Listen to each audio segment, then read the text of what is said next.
Everyone, আসসালামু আলাইকুম। কেমন আছেন? আশা করি সবাই ভালো আছেন, সুস্থ আছেন। আলহামদুলিল্লাহ আমিও ভীষণ ভীষণ ভালো আছি। সকালের দিকে গিয়েছিলাম চাচাতো বোনের বাসায়। চাচাতো বোনের ছেলে সুন্নতে দাওয়াত দিয়েছিল, সেখানে গিয়েছিলাম। তো সেখান থেকে আসার পথে বড় বোন ফোন করে যে আমরা যেন সবাই মিলে একসঙ্গে তার বাসায় যাই। তো সবাই মিলে ডিসাইড করলাম কেননা যাওয়া যাক। আমিও আসার পরে বোনের বাসায় যাওয়া হয়নি। তো সেখান থেকে আসার পরে আমি শাড়িটা চেঞ্জ করে এই ফ্রিজের কাছে একটা ফটোশ্যুট করতে চাই, কিন্তু কাউকে পাইনি। কারণ হচ্ছে আমাকে ফটোশ্যুট করে দেওয়ার মতো কেউই ছিল না। তো এদিকে ডাকাডাকি করছিল। আর এইটার কাণ্ড দেখেন, কি অবস্থা! এর জানে একটুও ভয় নাই। তো এর জন্যই ডাকাডাকি করছিল আমার ভাইয়ের মেয়ে। তো একজন কমেন্ট করেছে লাকি চৌধুরী যে আপনি তো বলেন যে আপনার কোনো বাচ্চা নাই। তো হ্যাঁ, আমার কোনো বাচ্চা নাই। তো এটা হচ্ছে আমার ভাইয়ের ছেলে, আর আরেকটা আছে সেটা হলো যে ভাইয়ের মেয়ে। তো ওরাই হচ্ছে আমার ছেলে মেয়ে। তো যাই হোক, তো আপনারাই বলেন যে ভাইয়ের ছেলে মেয়ে, বোনের ছেলে মেয়েরা কি নিজের ছেলে মেয়ে হতে পারে না? তো তার জন্য আমি ওদেরকে বাবা আম্মু এটা বলেই ডাকি। তো এই তো যেটা আমার বাড়িতে মাঝে মধ্যে যায়, আমার বাড়ির ব্লগে যেগুলো দেখতে পান, তো এটা হচ্ছে আমার বোনের ছেলে, আর যেটা কোলে আছে সেটা হলো যে আমার ভাইয়ের ছেলে। তো এই আমার মাঝে মধ্যে আমার বাড়িতে যায়, এরা এখনও যায়নি। আর ওকে নিয়ে কোলে করে নেমে পড়েছে। আর এই ভিডিওটুকু আমাকে করে দিয়েছে এই তো আমার ছোট্ট মামুনি। এটা হচ্ছে আমার ছোট ভাইয়েরই মেয়ে। এরা দুই ভাই বোন, আর ওটা হচ্ছে আমার ছোট বোনের ছেলে। তো এরা তিনজনাকে আমার ভিডিওতে মাঝে মধ্যে দেখতে পান। আর যেগুলো বড়গুলোকে দেখতে পান সেগুলো আমার হচ্ছে বড় বোনের ছেলে মেয়েরা ছিল সেগুলো।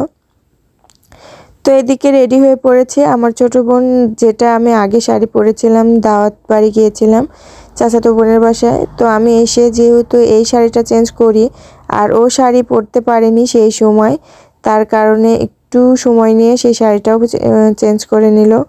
3 পিস পরা ছিল। আর এদিকে ওই যে আমার ভাবি, যার ছেলে মেয়ের কথা আপনারা বলেন দেখে যে হচ্ছে আপনি তো বলেন যে আপনার বাচ্চা কাচ্চা নাই, তো ওরাই হচ্ছে আমার এখন ছেলে মেয়ে আপাতত। তো আমরা একটা অটো রিজার্ভ করে নিয়েছি, আপুর বাসায় চলে যাব। যেহেতু এখান থেকে আমার আপুর বাসায় যেতে জাস্ট 5 মিনিটের দূরত্ব, হাঁটা পথে হয়তো 10 থেকে 15 মিনিট সময় লাগে। তো আমরা একটা গাড়ি নিয়ে নিয়েছি, দেন চলে যাচ্ছি। আমাদের এখান থেকে আমার বোনের বাসা জাস্ট এই এলাকা থেকে সেই এলাকায় এরকম। তো আশেপাশে আমরা ছোটোবেলায় তো এখানে কত এসেছি, কখনো না বলেই চলে আসছি, আবার কখনো বলেছি যে আপুকে আগিয়ে দিয়ে চলে আসব। তো এমনও হয়েছে যে সেই কথা বলে বোনের বাসা থেকে ঘুরে দেন বাড়ি গিয়েছি। তো বুঝতেই পারিনি যে আমরা কখনো যে বলতে বলতেই বোনের বাসায় চলে আসছি। তো এরকম করে অনেকটা বছর কাটিয়েছি। সেই ছোট্টবেলায় বড় বোনের বিয়ে হয়। আমরা যখন ছোটোবেলা তখন বড় বোনের বিয়ে হয়। অনেকবার এখানে এসে অনেক শৈশবের দিনগুলো কাটিয়েছি। তো আজকে তার বাড়িতে মেহমান হয়ে যাওয়া লাগে। তো এদিকে চলে আসছি।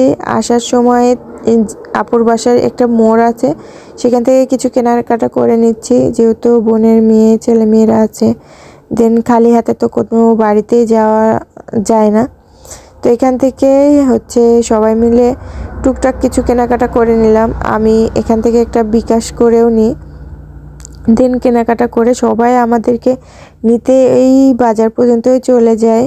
তো এদিকে তো বেশি দূরে না, তো আমরা হাঁটতে হাঁটতে চলে আসি।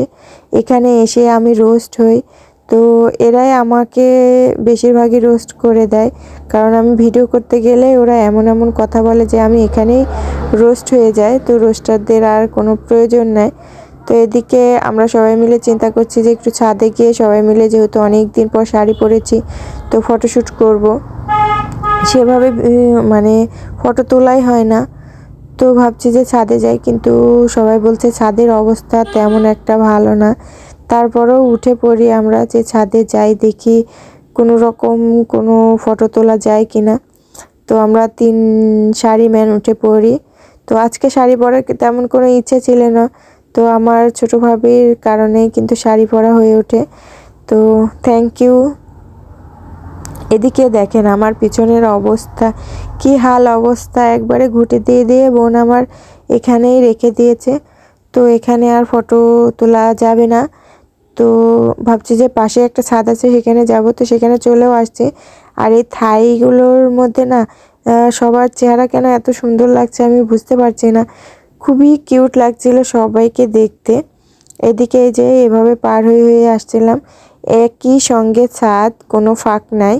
তো পরের ছাদেও এসে আমরা কোনো রকম ফটো তুলে নিই। দেন এই ফাঁকে আপু কিছু নাস্তাও রেডি করে নেয়। আমরা তো কিছুই খাবো না বলেছি, কারণ আমরা খেয়ে আমরা চলে আসছি। তো এদিকে সন্ধ্যা হয়ে গিয়েছে, তো যাই হোক সবাই তেমন একটা খায়নি, কিন্তু আমি তো এক পেটও কাছেই, খিদে পেটে আবার খাওয়া পেটেও আমি কিন্তু অনেক কিছু খেয়ে নিতে পারি, যার জন্য কিন্তু আজকে এত গোলুমোলো আমি। তো যাই হোক কেউই খায়নি, কিন্তু বেশিরভাগ আমি খেয়েছি। তো খেয়ে দিয়ে এদিকে যে চলে আসলাম, বোনকে বিদায় টিদায় দিয়ে বাইরে এসে দেখছি যে সবাই আগুন ধরিয়েছে আগুন তাপানোর জন্য। তো সেখানেও কিছুক্ষণ সময় দাঁড়িয়ে দেন চলে আসলাম বাড়ি, অনেকটাই রাত হয়ে গিয়েছে বাচ্চা কাচ্চাদের নিয়ে। তো আমি আর আমার ভাবি এক বাড়িতে আসবো জন্য একটা গাড়িতে উঠে পড়েছি, আর পাশে আরেকটা গাড়িতে আমার ছোট বোন উঠে বাড়ি যায়। তো দুদিক একই জায়গায় বাড়ি, কিন্তু দূর রাস্তা, সেই জন্য দুটা গাড়ি নিয়ে আমরা। তো ভিডিওটা ভালো লাগলো। আমাদের সবার বাড়ি কিন্তু আশেপাশে, জাস্ট আমি দূরে চলে গিয়েছি। তো এক জায়গায় হলে কিন্তু সবারই ভীষণ আনন্দ হয়, এক জায়গায় হই। তো এভাবেই তো দিনগুলো কিছুদিন পার করে নিচ্ছে, আবার চলে যাব শ্বশুর বাড়ি। তো শ্বশুর বাড়ির ব্লগ চলে আসছে। ভিডিওটা ভালো লাগলে অবশ্যই লাইক কমেন্ট শেয়ার সাবস্ক্রাইব। আল্লাহ হাফেজ।